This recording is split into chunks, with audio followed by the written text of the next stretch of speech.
Hello and welcome back to the Human Manual. I am your host Ankit, and today we are going to continue with the text 18 of the second chapter of Bhagavad Gita.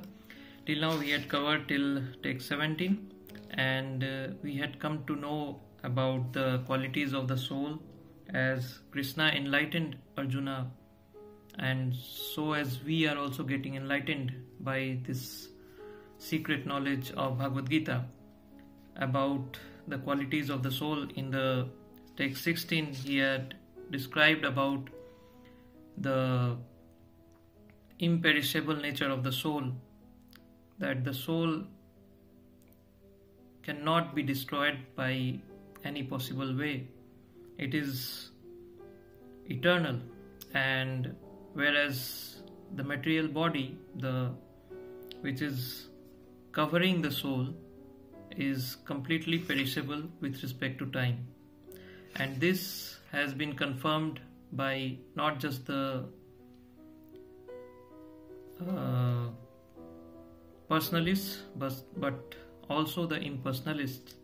So these things have been discussed throughout in every religion, and not just the personalists but also the impersonalists have confirmed this nature of the soul. And apart from this, and above of all these things, Krishna himself, the Bhagwan himself, the Supreme Lord himself, Lord Narayan himself, has confirmed the truth of this soul. And in the text 17 we came to know the size of the soul inside every living entity, or rather we should say size of the soul in every material body. What is the size of the soul?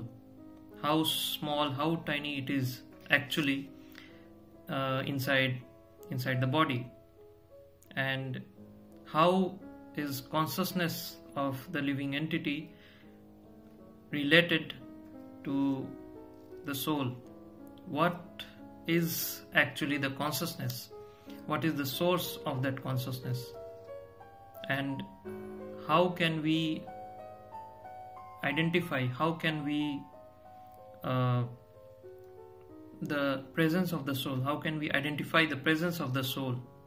So all had been discussed all of these things had been discussed in the text 16 and text 17. If you want to get insights into all of those, then you can please go back and watch those text 16 and text 17 of the second chapter. And now we will continue with text 18, where Krishna is speaking to Arjuna the following texts. And before we continue, we shall pray. Om Agyantimirandasya Gyananjana Salakaya Chaksusurunmilitam Yena Tasmai Sri Gurave Namaha.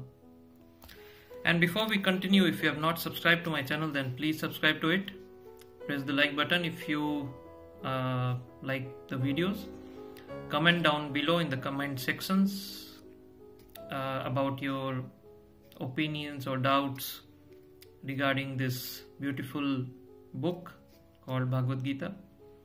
And if you have any questions, then probably we can discuss about those also in the comment section. So now we will continue with the text 18 of the second chapter. Antavanta ime deha nitya syuktaha saririnaha anasino prameyasya tasmad yudhyasva bharata. So Krishna is speaking to Arjuna, and the English translation of this Sanskrit text is: the material body of the indestructible, immeasurable and eternal living entity is sure to come to an end. Therefore fight, O descendant of Bharata. So Krishna is speaking to Arjuna that the material body of the indestructible, immeasurable and eternal living entity is sure to come to an end. So what point should be noted in this particular text? The material body of what? We have this material body, but of what? What is it covering? So this material body is covering the living entity, which is indestructible, immeasurable, and eternal. Indestructible means, of course, it cannot be destroyed. Immeasurable means it is so tiny that it cannot be measured. And eternal means it is permanent. It does not depend on the time. And it is imperishable.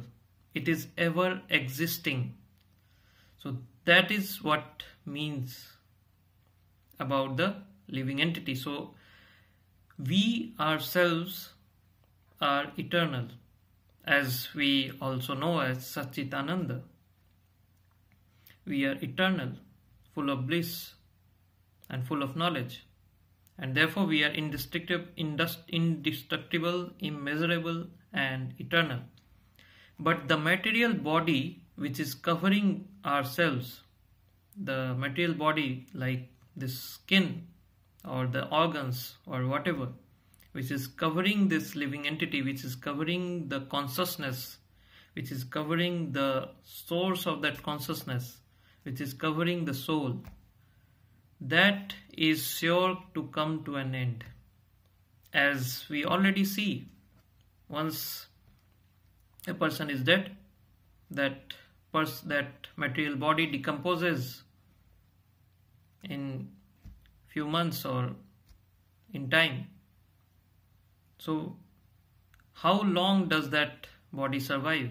That body only survives till there is consciousness, then till there is living force inside that body.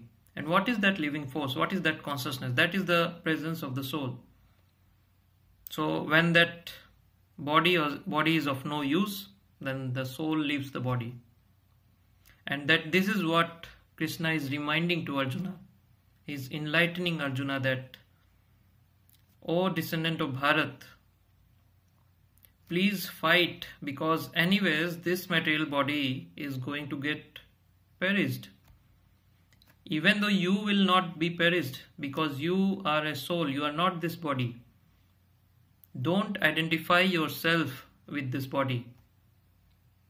You are separate and the body is separate. You yourself is indestructible, you are imperishable, you are eternal, and therefore you should not worry. And even though the body is going to get perished, so where is the need to worry about? So you are worthlessly worrying about this material body, which is anyhow going to get perished. And therefore, O descendant of Bharat, don't be a coward in this situation, and therefore take your bow and arrow and fight the war valiantly. So this is what it means about this particular text. And now we will read the purport behind this particular text, so that we get further insights and enlightenment about this particular text. So the purport is, the material body is perishable by nature. It may perish immediately, or it may do so after 100 years. So this material body is perishable by nature, as we have seen this. We are seeing this day in and day out, and it can get perished in a moment by certain death, or after 100 years, maybe after when we get old. So anyhow, this is going to get perished. It is a question of time only. There is no chance of maintaining it indefinitely. So there is no chance of maintaining this body for time immemorial. So it is impossible to maintain this body. Anyhow, it is going to get perished. But the spirit soul is so minute that it cannot even be seen by an enemy, to say nothing of being killed. So this spirit soul, the size of that soul is so small, it cannot be seen. It cannot be seen by any possible way. What to talk of killing it. As mentioned in the previous verse, so what was the previous verse? The previous verse described the size of the soul. That which pervades the entire body you should know to be indestructible.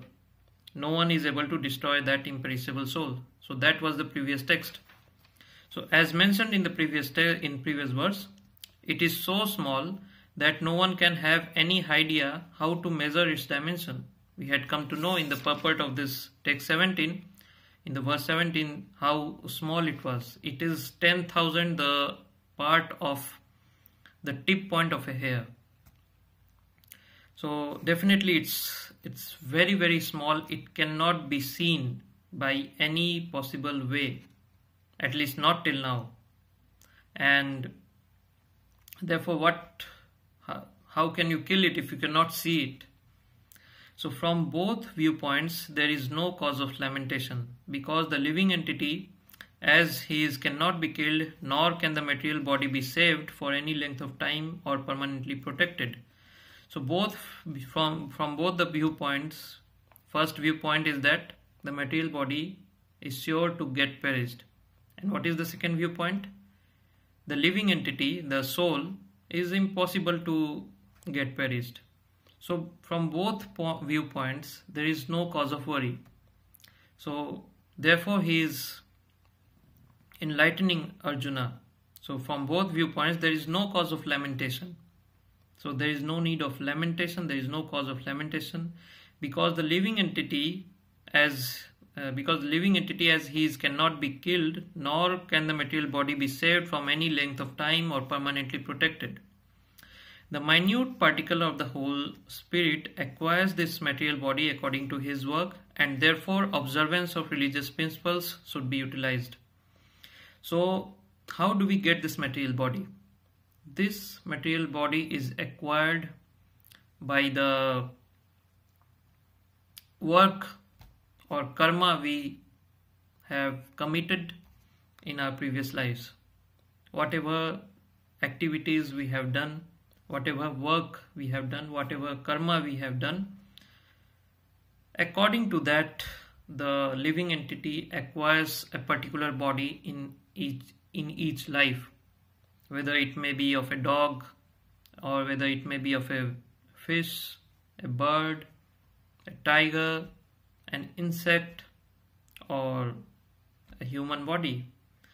The highest form of the body is of the human body, because it has got the highest amount of intelligence, and only through the human body one can realize the existence of the soul, the true meaning of the relationship between the soul and the God.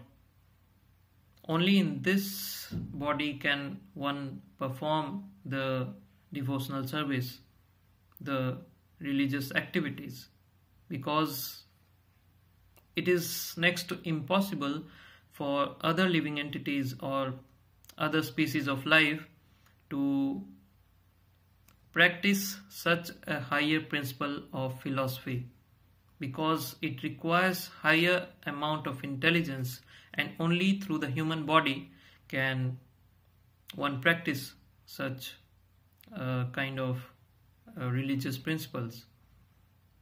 And it is said in the scriptures that only once in a million births one attains a human body. So it's very, very rare, it's very, very precious, and therefore the responsibility to practice religious principles becomes very, very important, because you cannot do it